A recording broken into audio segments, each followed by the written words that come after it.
আসসালামু আলাইকুম। আমরা আজকে দেখব ডায়াগনোসিস ইনফো কিভাবে কালেক্ট করব। দেখুন ইজেড টুলসে আমি অলরেডি একটা এনভিআর এর আইপি এখানে দেখতে পাচ্ছি।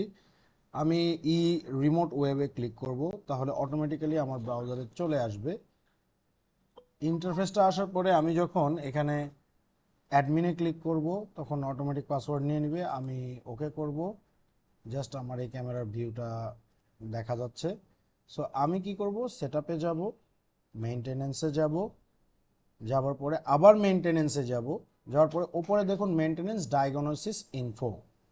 আমি ডায়াগনোসিস ইনফোতে ক্লিক করব। এবার এনভিআর যদি আমার প্রবলেম থাকে তাহলে এনভিআর এখানে এক্সপোর্টে ক্লিক করব। এটা অল সিলেক্ট করে জাস্ট এক্সপোর্টে ক্লিক করব।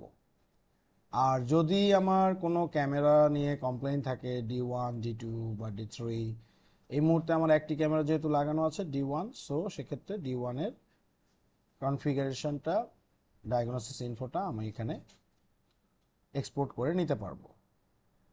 আমি যেই জিনিসটা প্রবলেম, আমার এনভিআর থেকে প্রবলেম যদি আমি ক্লেম করি তাহলে আমি এনভিআর সিলেক্ট করে এক্সপোর্ট করে ডায়াগনোসিস ইনফোটা পাঠাবো এবং লগ থেকে অল সিলেক্ট করব। মেইন টাইপ যেটা অল সিলেক্ট করব, এখানে অল সিলেক্ট করব।